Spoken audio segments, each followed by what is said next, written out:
connected down here working in the cryptocurrency space and decided to live here because of how the adoption has been going. Okay, great. Now moving to Victor, can you please introduce yourselves to the viewers right now? Hello, everyone. My name is Victor Amaya. I'm from El Salvador originally.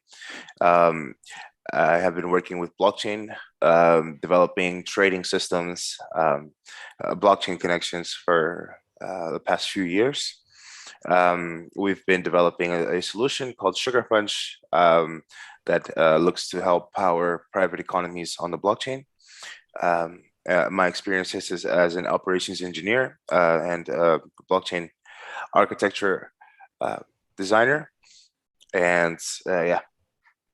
Okay, great. Thank you for being on board with us, Victor. And so let's get on with it. And I'll just ask anyone, you can answer that. What is the impact of Bitcoin legalization in El Salvador?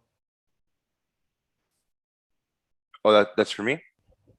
Anyone can answer, but sure, Victor, you can go ahead and tell the viewers. Sure. There are many impacts, and there's many forms of measurement for the impact. One is external capital investment that is coming into the country. Another one is the public perception of the country, and I would say maybe I guess the adoption of Bitcoin as a whole inside the country has been very fast. Everyone is accepting Bitcoin for local payments. So I guess that's some of the major benefits. Okay, great. So moving to Julian, that what are your thoughts on the impact that legalization of Bitcoin has done in El Salvador? Well, there are a lot of impacts. As previously mentioned, like a big one is foreign investment. But I think what's more important is the way the world is looking at El Salvador, especially just the ripple effects that now there is a country that has an actual currency, which is Bitcoin. Other countries have to change certain legislation, or at least the way they're regulating Bitcoin in their country, because of the way that currencies are regulated. So going to Carlos with the same question, can you please tell us about what the impact it has created on the world that El Salvador has legalized the Bitcoin? Well, besides the aspects that have already shared by my other partners, investment in the country, well, and some other benefits. Basically, from my side, Okay.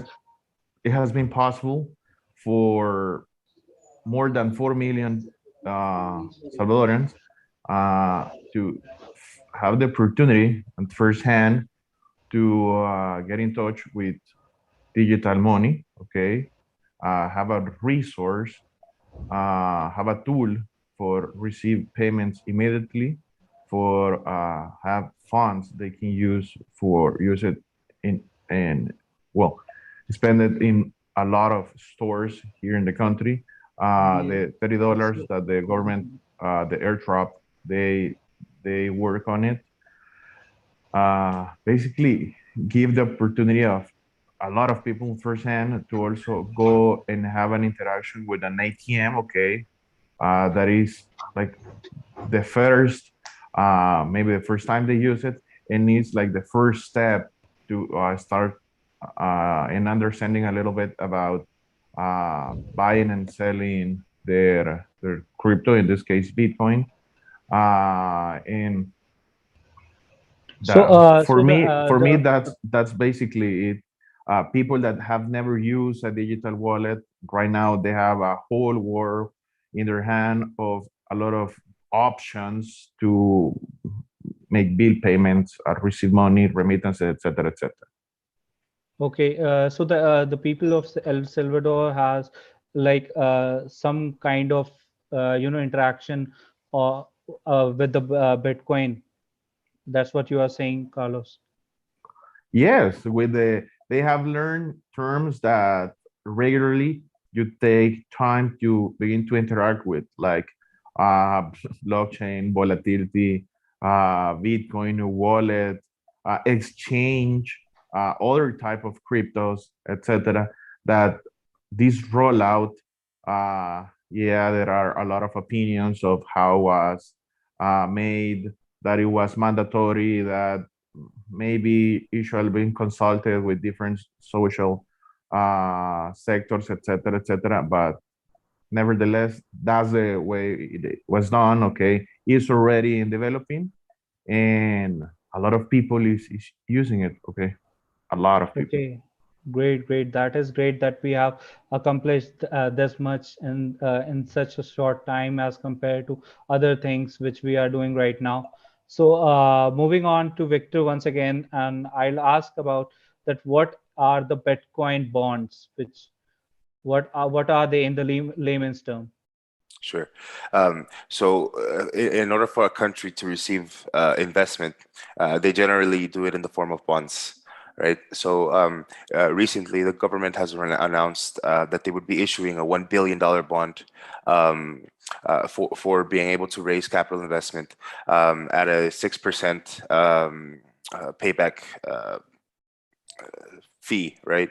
And the bond essentially gives the benefit of being able to invest in the country and basically being able to establish a form of generating investment towards the country. Okay. That's generally Is it similar to the smart contracts we have seen with other blockchains? The bond in and of itself is, in this case, it is to be tokenized in the form of a token that has been developed out on the blockchain.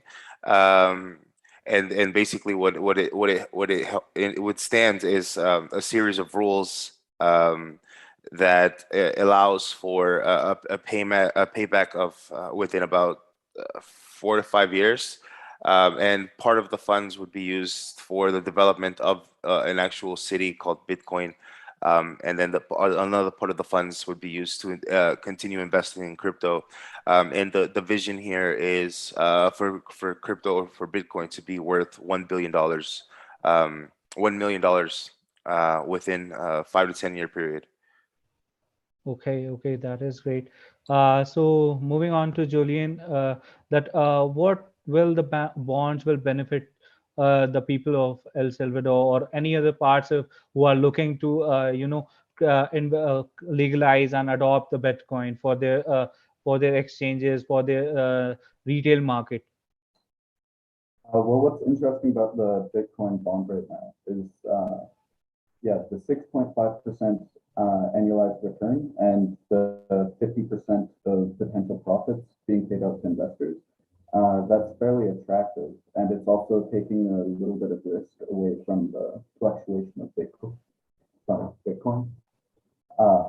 There are investors that are not convinced of the increase of Bitcoin, so the 6.5%, that's a nice guarantee to have, especially for attracting investment. And the $1 billion total, 500 million is going to be directly invested into Bitcoin. So the other 500 million, that's where we're going to see the big impact on the country. And that's going to be going to infrastructure for building Bitcoin City. And that's also something that's going to be attracting a lot of outside investment if it works out, because there's no taxes. The only tax is a value-added tax. But aside from that, well, that's just to fund public infrastructure as well. Aside from that, it's going to be going to building a new city, new technology, funding educational programs, getting hopefully back into these communities that don't have education products. And as Bitcoin, well, a big issue here, as well as I'm pretty sure in India as well, is a lot of people don't have access to bank accounts. So that's one of the impacts of Bitcoin down here, is it's giving people access to financial tools that they wouldn't otherwise have. And the bond is going to go to help build infrastructure so that people have access to that. Yeah, okay, that will be great. So moving to Carlos right now, what are the advantages of these Bitcoin bonds? And they're also called the volcano bonds, if I'm not wrong. So can you tell us about how will it help the people of El Salvador? Um, Basically, and based on what I have found and read in the media, uh, well, Blockstream is one of the bond structure, and then Bitfinex is also involved in helping the government of El Salvador to develop this innovative type of bond that basically is like the first financial instrument uh, basically aim for the Bitcoin community, okay, in order to, besides the interest in revenue this bond provides, it will also help to develop this, huge project that the president office of El Salvador presented a couple of days ago. And well, if the financing round managed to get completed and raise from basically all the Bitcoin community the amounts looking for it, I'm really sure that something interesting can be developed in the following years. I'll just add You're into that muted. real quick. 100K investment that qualifies you for citizenship after 5 years. So that's also a nice incentive. Okay, so that's a huge number to start with. So okay, so moving on to Victor one again. Would it be less risky to just buy Bitcoin, and what we expect from these Bitcoin bonds? Right. So one of the main things, aside from receiving a return on the investment, right? Because if you invest in Bitcoin right now independently, you most likely will not receive a dividend paycheck after 6 years or within a 6-year time frame. By investing in the country, you're basically helping, number one, for the price of Bitcoin, or influencing the price of Bitcoin to go up at a certain point. You're betting on the future of Bitcoin. That's a big bet. And by investing in the country, you're not only it's not only a bond type of investment that you'll receive in return, a percentage payable within a 6-year time frame. But you'll also be benefiting from the fact that you're investing in something that will ultimately help the price of the currency to go up. And the vision is that the price of Bitcoin, well, the estimated vision, the vision that Bitfinex has calculated is $1 million Bitcoin price per Bitcoin. Even if we reach half of that, even if we reach a third of that, that's still pretty amazing. So they would benefit from helping push the concept of Bitcoin forward. And the Bitcoin city in and of itself is naturally a decentralized way of exchanging funds in a peer-to-peer basis. So that's one of the huge benefits, rather than just investing in Bitcoin independently. Okay, so how much the economy has to be involved in El Salvador that after Bitcoin was made a legal tender? You see, all of the banks in El Salvador, or most of the banks, are opening up their APIs right now, and they are allowing for the trade between fiat and crypto. So the economy is I mean, the economy hasn't changed because it's been a few months, but the economy will see a lot of more benefits once once external money is being put into coming in through the country through Bitcoin, and then this currency starts integrating a lot more with the dollar, and the fact that the banks are opening up their systems and allowing for the trade of this currency means that the adoption in the economy will most likely start circulating in a lot heavier way. It's like a one coin, right? One coin would possibly be moved around the entire city, and you don't even know who had that coin before you. It's similar. The adoption is going to spread very quickly, and next thing you know, everyone will be a holder of Bitcoin at some level. The interesting thing is that the big companies are now accepting Bitcoin. You can go to a restaurant, you can go anywhere, you could accept Bitcoin. But the interesting thing is that it started off in a small place, in a small beach city, right? Small people, like small vendors, people that are selling on the street corners, they started accepting Bitcoin, and this is how little by little the demand started rising, and it will continue to rise, in my opinion. Okay, okay. Julian, can you just shed a light on this part of the conversation that should the other countries should adopt the Bitcoin, or they move towards the other altcoins as well, like Ethereum or any other token out there? Or can you please tell us? Well, I think regulation is going to be a very important thing for most countries and moving forward, how they regulate. We're seeing this in some of the island nations right now. They're experimenting with CBDCs, or central bank digital currencies. But I think that the standard is going to be Bitcoin as a reserve of value, at least. And I think it's a very important move away from centralized currencies like the US dollar, because of the way that inflation has been, well, basically robbing people, and the control that individuals can have over their own financial status. Yeah, And but the volume right now that Bitcoin has a market cap right now, no?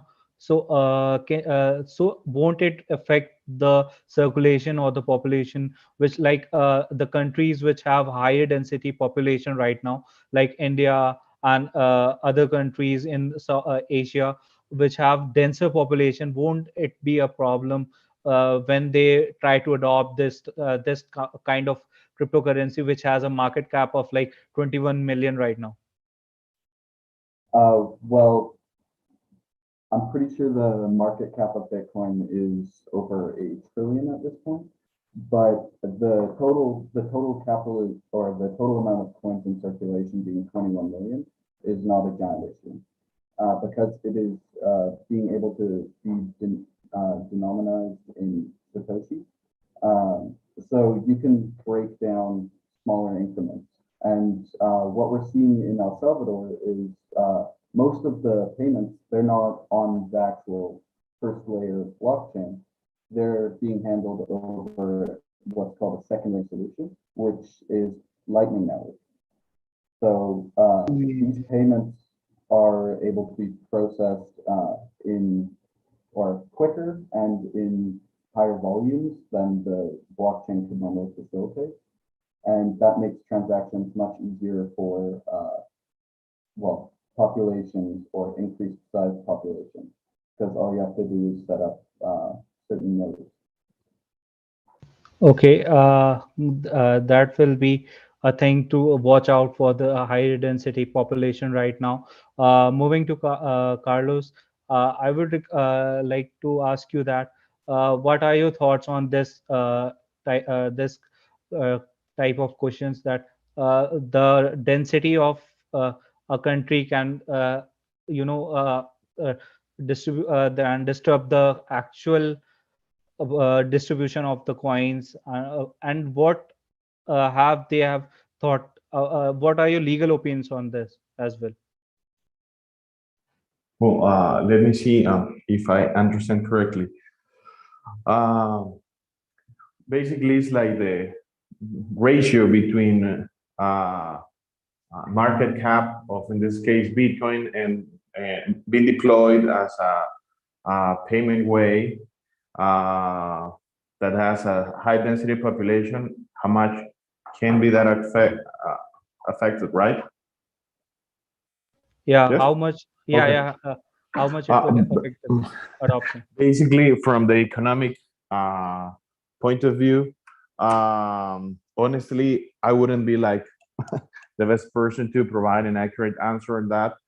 But definitely, if a lot of people start using that crypto as a payment way, uh, it will get appreciated really fast because it's been using a lot. Okay, and also I remember that it's an investment asset. So on my understanding, it doesn't matter. It doesn't matter like how much coins are available. Uh, they use in a massive way. Basically, what it will do appreciate the value of it.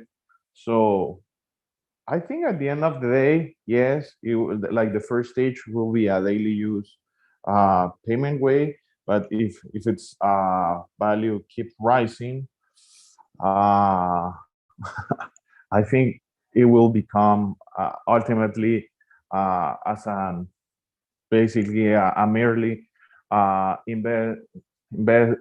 investment asset just to hodl, okay, hodl and not to use it like in a daily activity.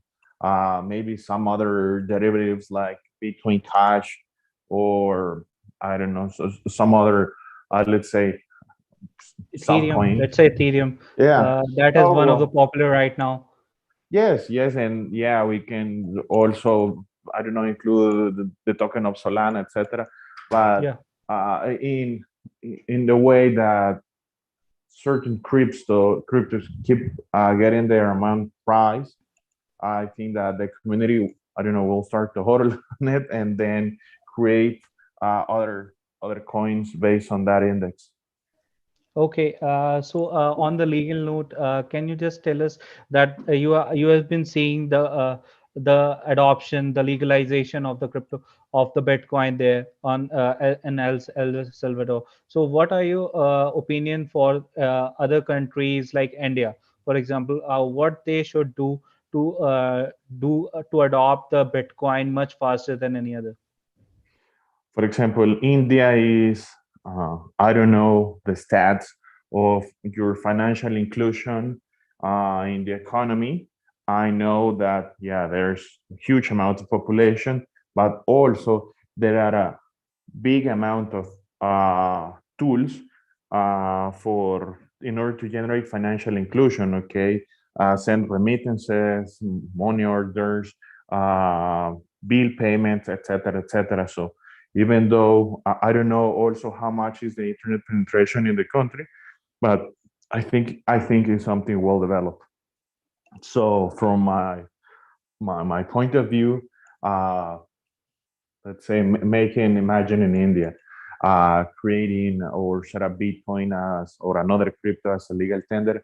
Basically, will just give to the Indian population a different type of way to pay their goods and services, because I think you already have an interesting amount of financial inclusion on your economy. You can correct me, as I say, I don't have like the correct percentage, but in the case of El Salvador, Yeah, 80% of the we have like population. 7 or 8% right now, which are holding the Bitcoin and the cryptocurrency, which are like hardcore cryptocurrency enthusiasts, which are holding many type of cryptocurrencies and added the cryptocurrency in their portfolio. So yeah, that is a good amount of people who are inclined toward the cryptocurrency right now. So you are going on the right track there. Yeah, and I think one of the reasons that move El Salvador government administration to establish Bitcoin as a legal tender was that here in the country, 80%, 80, of the population is not in the financial inclusion scope, let's say. Only the remaining 20% has, I don't know, savings bank account, can enjoy the benefits that a regulated financial system gave you, but the remaining part of the population, that is huge part, that doesn't have an opportunity to get a loan for develop their projects.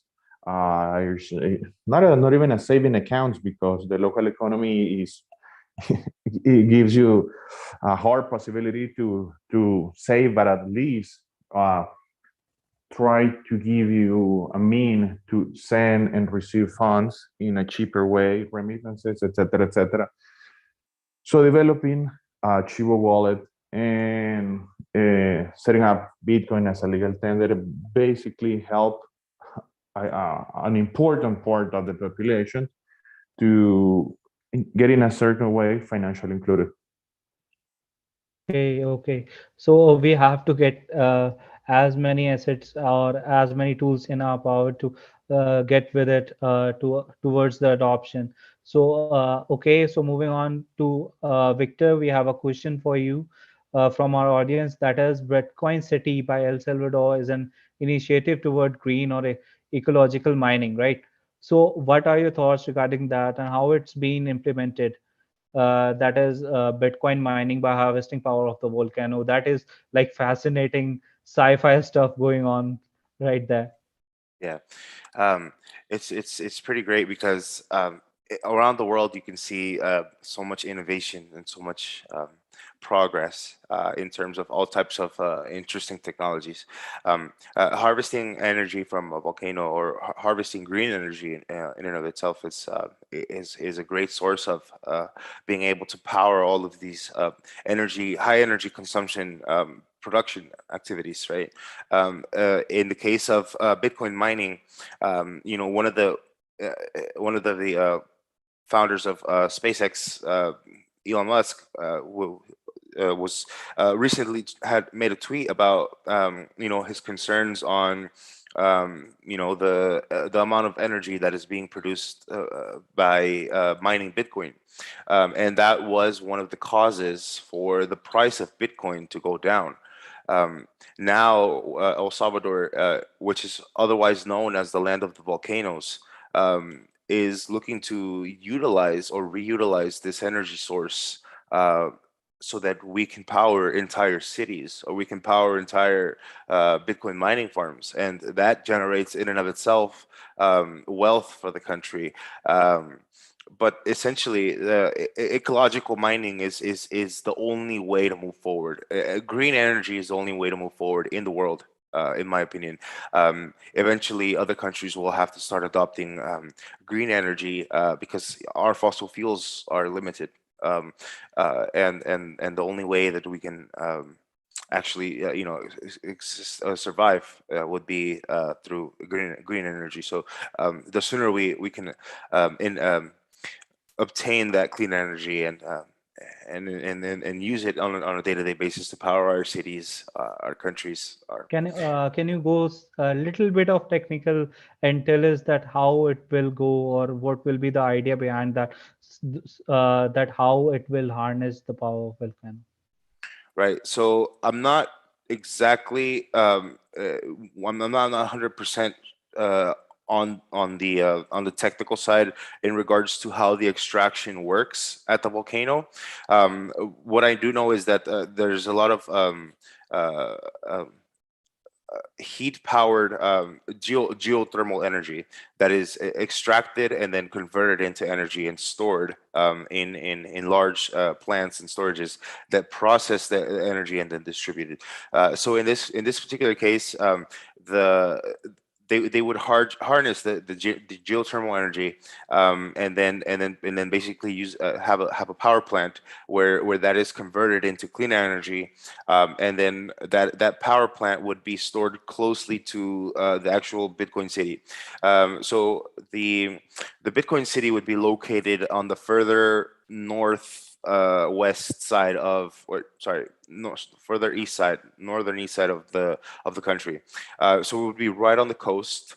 So it's right close to a volcano. And basically there would be a power plant close by where they would basically, like I said, harness the, I don't know the technical specifications of how the energy is actually extracted. It is geothermal energy that is processed into clean energy and then distributed out over to the country, with big power storing cells, and basically that's the format of distribution that would happen throughout the city. I can Okay. actually jump in here a bit and elaborate. Sure. Why not? The volcano on the southeastern tip of El Salvador, where Bitcoin City would be going, that's called Conchagua. And there's not a high amount of actual activity from it. But what it does have is high temperatures. And for geothermal to produce energy, what these high temperatures allow is for you to drill into the earth and either extract steam to drive turbines or pump water into the ground and produce steam. And once this steam has driven a turbine producing energy, it's cooled down and you can pump it back into the earth, creating kind of a cycle of heating and cooling and producing energy this way. So that's how they're planning on powering Bitcoin City and powering these mining farms. And it is a great way of producing green energy. The biggest barrier for producing energy this way is cost, like investment to build these plants. And that's where things like the Bitcoin bond really come in to help make these things happen. That is great that we are moving to a more natural resources, natural way of mining Bitcoin, the green way of mining Bitcoin. And once again, that El Salvador has proven that he is the pioneers with the green Bitcoin mining. So moving on toward Carlos, we also have a question for you from our audience, that why El Salvador has started transaction in Bitcoin? Oh, well, basically, I will try to retake something that I previously mentioned. First, is the crypto that have the highest market cap at the moment. Okay, there is a lot of technical solutions developed around Bitcoin and blockchain. Let's say that is one of the highest accepted by the market, and that was the crypto that the government chose to implement it here and set up a whole system around it,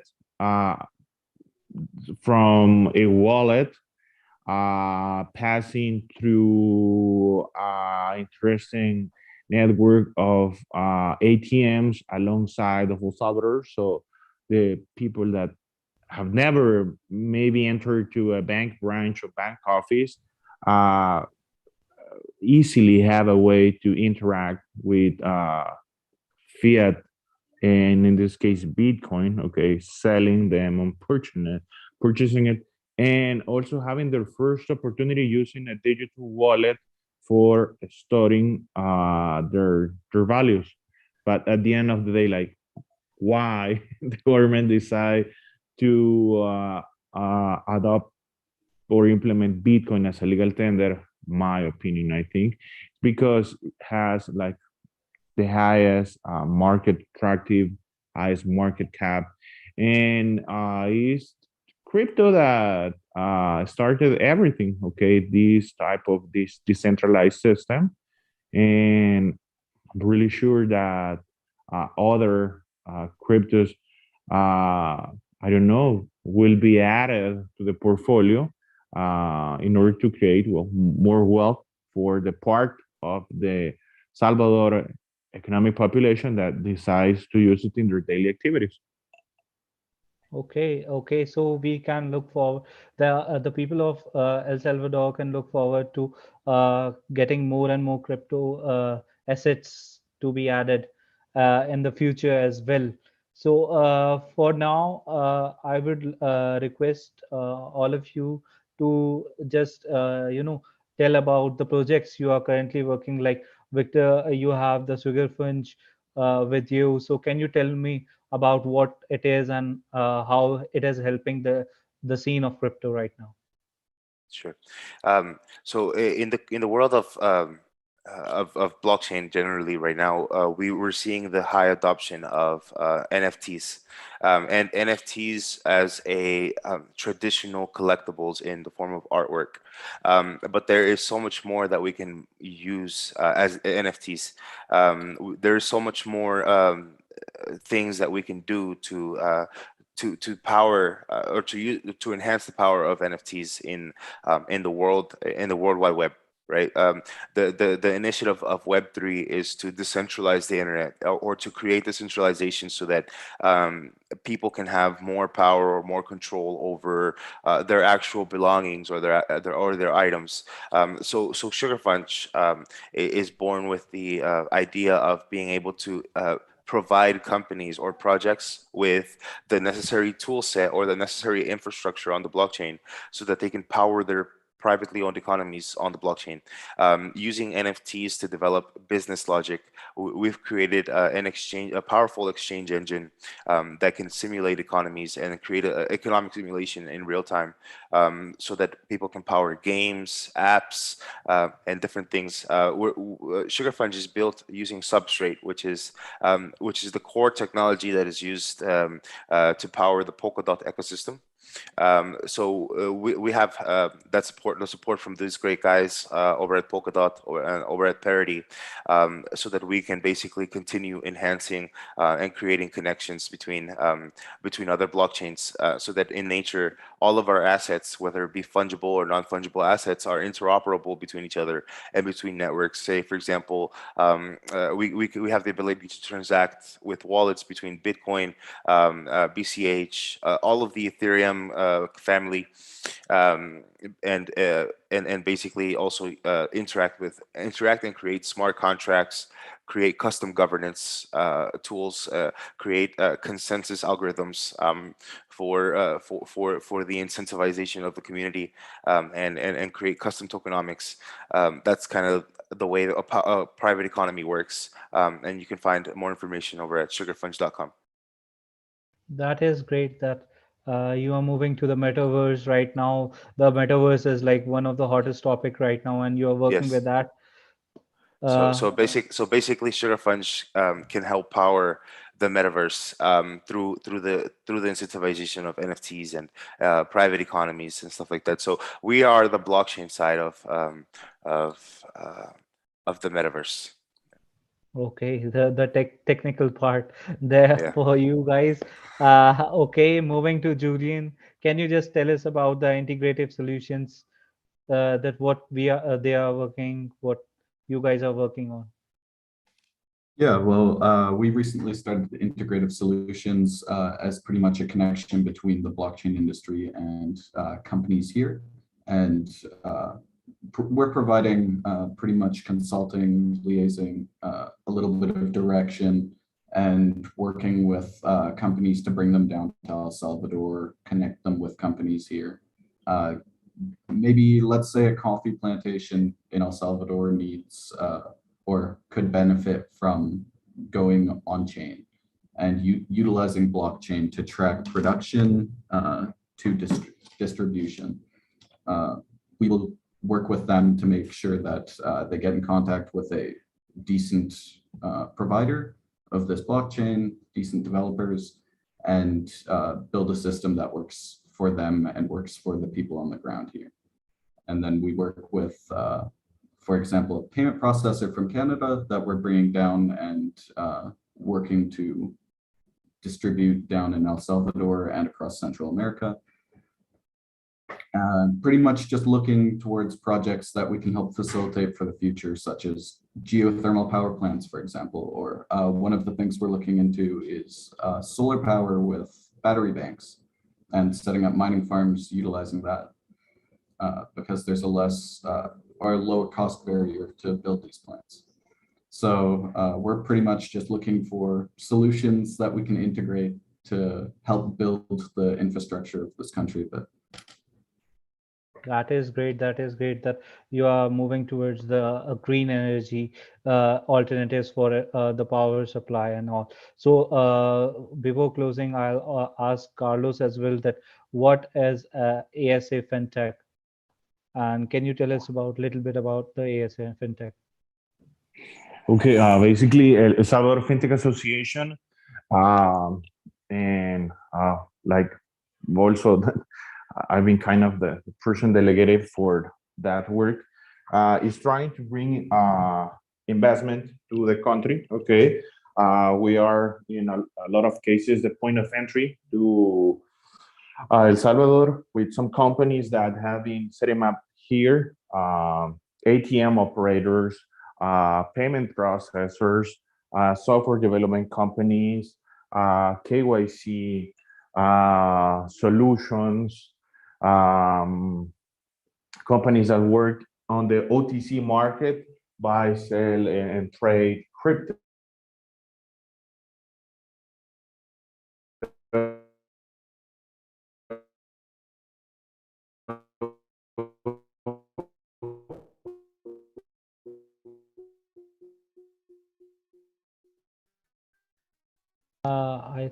To teach. Sorry to interrupt, Carlos. I think we have lost you there for a bit.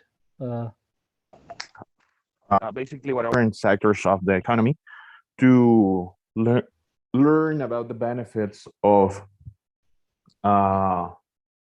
migrating their payments and foreign payment operations, maybe to providers in China or in some other countries, using Bitcoin or other cryptos. Okay, and try to find out the benefits of that. For example, there is an important part of